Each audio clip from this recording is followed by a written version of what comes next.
piece of the healing puzzle is to understand the role of dopamine in trauma.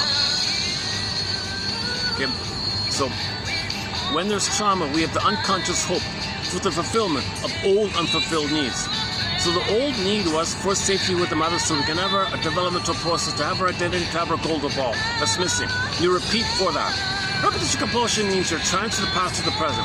Repetition compulsion means you're living in the past, dwelling in the past, because unprocessed, too much fear, frozen anger, you can't relax in the present. You don't have the chemistry, you don't have the chemical wherewithal. It's okay, all right.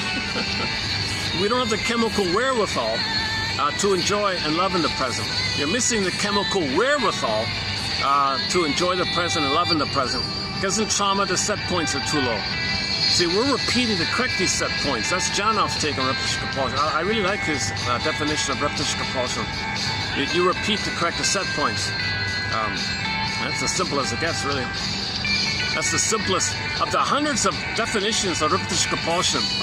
Man, oh man, that's one of the clearest, most concise, maybe one of the most practical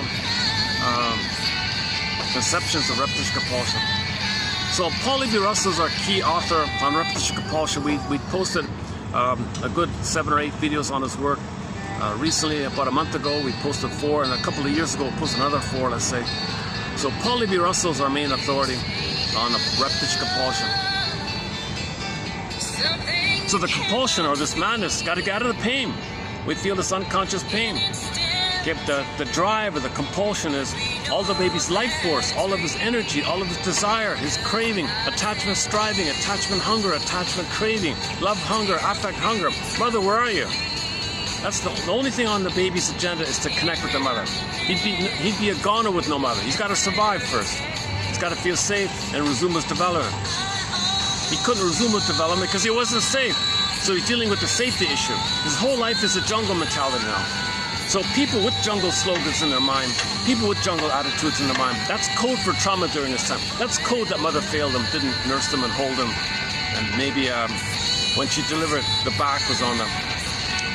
The legs were up and the back was on the table. Put too much pressure and gravity was pressing down. Baby didn't get enough oxygen, blood. Cords removed, placentas removed, hormones went away, towel. Okay, all these troublesome things to break the bond. So part of the plunder system is to break the bond between the baby and the mother. Turn them to flying monkeys and their pillage. It's a dopaminergic agenda, because we're in panic to plunder. Traumatize the babies, turn them to quote-unquote flying monkeys of the plunder. And this went into high gear when they put the mothers on the table.